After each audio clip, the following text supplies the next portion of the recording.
Qu'est-ce qui a marqué l'année 2019 à Beaupré? Mon collègue Thomas Verrette a posé la question au maire de Beaupré, Pierre Renaud. On écoute l'entrevue. Monsieur Renaud, bon début d'année 2020. Bonjour, bonne année à vous aussi. Bonne année aussi à tous les citoyens de Beaupré. On va faire une petite rétrospective de l'année 2019, si vous me le permettez. Oui. Qu'est-ce qu'on retient de la dernière année à Beaupré? Bien, la dernière année à Beaupré a été marquée premièrement par le projet de piscine, où les municipalités de Saint-Joachim et de Saint-Anne-de-Beaupré sont affiliées avec nous afin justement d'embarquer dans le projet. Nous sommes à la construction des plans et devis, de l'architecture, etc. Ça a été un fait marquant majeur. L'autre fait marquant qui a été vraiment important, ça a été aussi la demande de Saint-Joachim pour une étude d'opportunité de fusion municipale. Nous, on sait que la municipalité de Beaupré a toujours été un peu intéressée à se fusionner, puisque déjà, toutes des ententes de déneigement, de loisirs sont déjà effectives.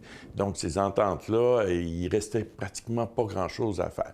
Donc là, on est en étude d'opportunité. Les résultats vont se concrétiser en 2020. On ne sait pas si ça va se faire, ça va dépendre des gens de Saint-Joachim, mais disons que ça va bien. Alors, en 2020, en 2019, on a aussi travaillé sur le cheminement avec le projet de parc industriel de AIM. Et évidemment, c'est long, c'est lent. Les deux parties sont de bonne foi, mais l'administration environnementale fait en sorte que ça ralentit beaucoup. En 2019, on a travaillé aussi sur l'adoption du budget. Oui. Quels sont justement les éléments importants qu'il faut retenir en vue des prévisions budgétaires pour cette année?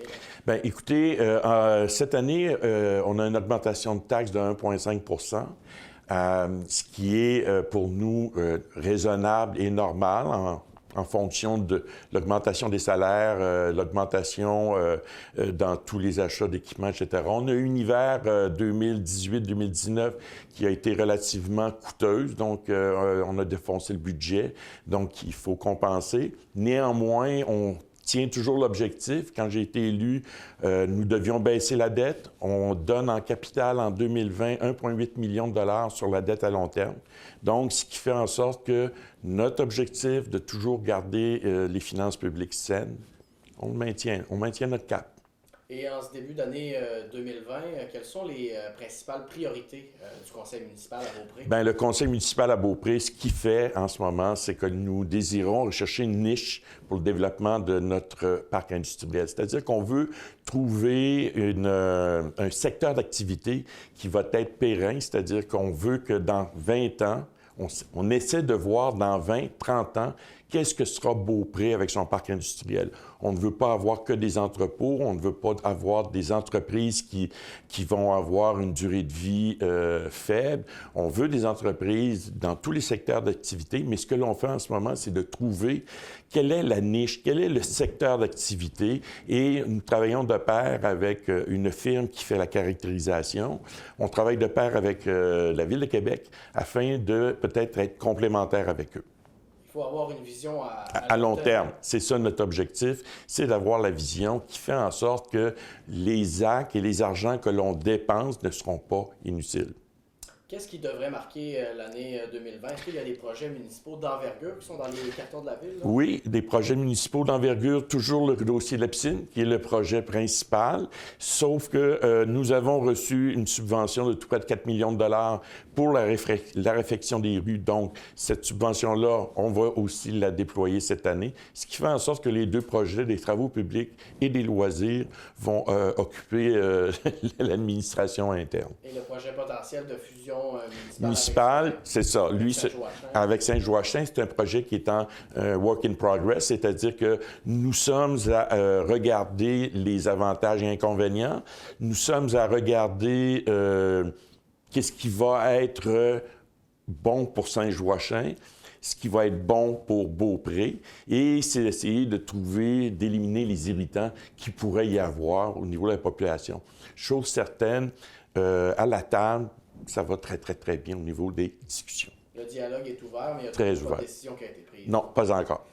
Et finalement, quels sont les autres enjeux qui préoccupe l'administration municipale là, pour ce qui est des résidents de la ville de Beaupré? Là? Bien, c'est toujours, on le voit, c'est toujours les loisirs. Les loisirs sont de plus en plus demandés, même si la ville a le plus grand parc, le plus grand terrain de jeu avec le Mont-Sainte-Anne, les loisirs sont de plus en plus demandés. On veut offrir à la population une variété de services et c'est notre mandat. Et on le fait, je pense qu'on réussit bien à satisfaire tout le monde. Notre centre multifonctionnel fonctionne bien.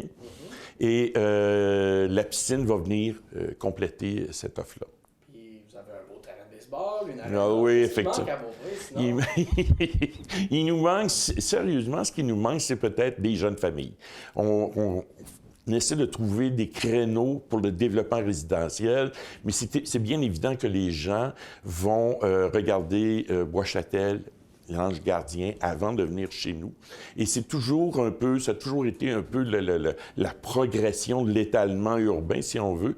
Mais évidemment, nous, on fait en sorte d'essayer de trouver avec des promoteurs, des endroits où on pourrait attirer des familles avec des budgets un petit peu plus restreints, puisqu'on sait que les terrains s'envolent quand même à des prix qui sont assez importants. Donc, on essaie de travailler avec des promoteurs ici.